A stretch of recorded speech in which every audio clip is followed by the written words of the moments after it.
আসসালামু আলাইকুম। আমি উপস্থিত হয়েছি আপনাদেরকে টাই কীভাবে বাঁধে সেইটা শেখানো হবে আপনাদের এখানে।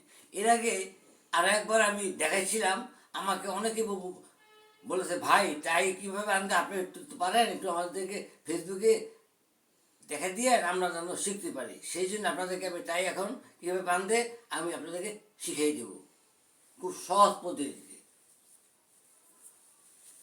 অনেকে আমরা টাই পরি, তাই আমরা নিজেরা বাঁধতে পারি না।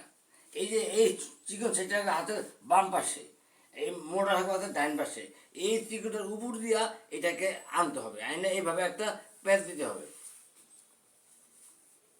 এভাবে প্যাচ দিয়ে আবার এইটার মধ্যে আর একটা প্যাচ দিতে হবে, এই যে এইভাবে দুদিকে দুইটা প্যাচ হয়ে গেল, সমানভাবে দুই দিকে দুইটা প্যাচ টাইট করে এই জায়গা ধরতে হবে, টাইট করে ধরবেন। এই ক্ষেত্রে আবার এর উপর দিয়া এনে এই মাঝখান দিয়া এটাকে দিয়ে দিবেন, মাঝখান দিয়ে এটা মাঝখান দিয়ে টান দিয়ে দিবেন, তারপরে ছেড়ে দিবেন, এইভাবে টান দিবেন, আপনার নট হয়ে গেল, নট নট হয়ে গেল। এখন এইভাবে ধরে এইভাবে দিবেন, এটাই বান্ধা হয়ে গেল।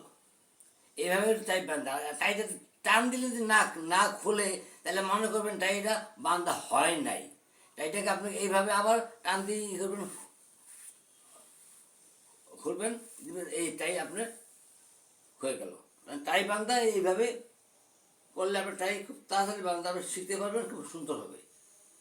তাই আপনাদেরকে টাই বান্ধা কীভাবে শিখায় বান্ধে শিখাই দিলাম, আপনারা শিখে নেবেন। বিদায় নিচ্ছি সবার কাছ থেকে। আসসালামু আলাইকুম রহমতুল্লাহ বরকাতুহু।